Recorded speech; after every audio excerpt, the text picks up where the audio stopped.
Every single harmful bias in which we've been conditioned to carry is the byproduct of settler colonialism and the system of white supremacy. Oye, mira, my name is Christian Ortiz. I'm a decolonial social scientist and the developer of Justice AI, the world's first AI framework to solve the bias problem. There is a difference between natural bias, for example, pepperoni over pineapple or preferring the color blue while disliking the color green, versus systemic bias. Systemic bias is insidious. It's almost impossible to see unless you're trained to see it, unless you've been educated on how to find it. Systemic bias could be the HR manager reviewing your application and considering it unprofessional based off of your education or lack of, and even your last name. It's what punishes neurodivergent behavior in schools. It's the anti-LGBTQ laws that are being passed through conservative parties around the world.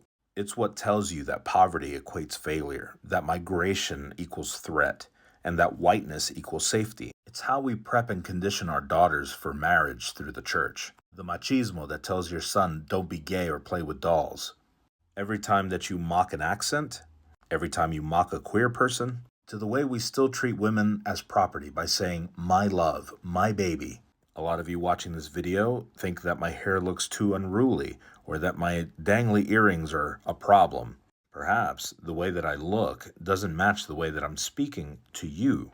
So you're asking yourself, why should I even listen or trust this guy? These are all forms of systemic bias.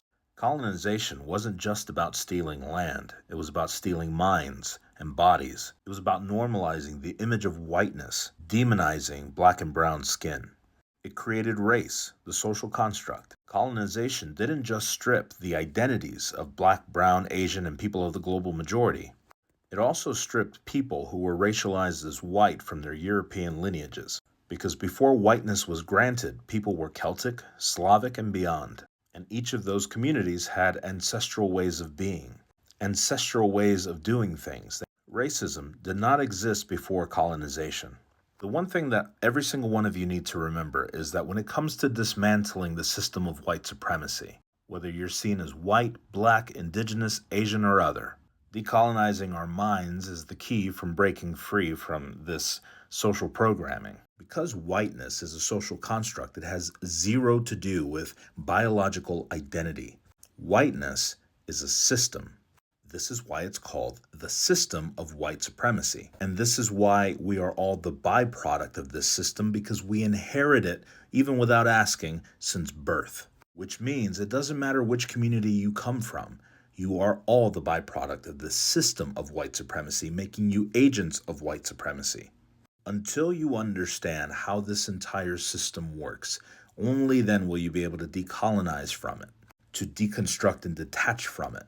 And only then can we get closer collectively to dismantle the system of white supremacy once and for all.